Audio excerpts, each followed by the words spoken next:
आहे उन्हनि जा नाला हिन स्टेज ते असांजे दोस्तनि वटां उन्हनि जा लख थोरा ऐं लख थोरा उन्हनि जा जेके उत्तर खां जेकबाद खां वठी ऐं ॾखण खां कराचीअ खां वठी हू हुन पासे सां असां सां गॾु आया आहिनि काफ़िले में त हेॾो अॼु ई पहुची असांजे इस्तक़बाल लाइ हिते हाज़ुर थिया आहिनि। इहा सदन हिन तंज़ीम सिंध नेशनल फ्रंट सां वफ़ादारी जो सबूत आहे ऐं संदन जदोजहद न को कंहिं वोट लाइ आहे न को कंहिं मेंबरीअ लाइ आहे न को कंहिं मिनिस्ट्रीअ लाइ आहे।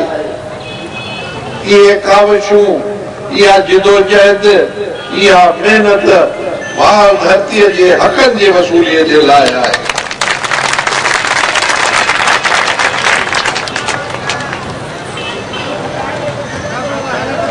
हिन मुल्क खे जुड़े 62 साल थी विया आहिनि। इन 62 साल में दुनिया एतिरी तरक़ी कई आहे जो सुञाणप खां ॿाहिरि मुल्क निकिरी विया आहिनि। रेगिस्तान 100 खां मथे माड़नि महलातनि जा ऐवान बणिजी विया आहिनि। इंसान चंड ते पहुची विया आहिनि। चंड खां हाणे अॻिते वधी चुका आहिनि। केतिरनि ई दुनिया जे मुल्कनि में गुरबत अखर डिक्शनरीअ मां ई मिटिजी वियो आहे। माण्हुनि खे ख़बर ई कोन्हे केतिरनि मुल्कनि में त गुरबत छा थींदी आहे। इंसान सुठो बणिजी वियो आहे।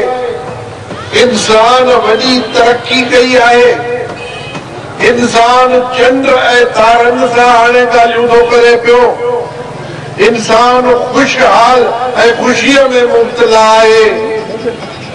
पर उहो कहिड़ो राज़ आहे कहिड़ो गुनाह आहे जंहिंजे करे ही मुल्क तरक़ीअ जे बदिरां अची इन मंज़िल ते पहुतो आहे जो माण्हुनि जा घरनि जे अंदरि बि सिर सलामत कोन्हनि।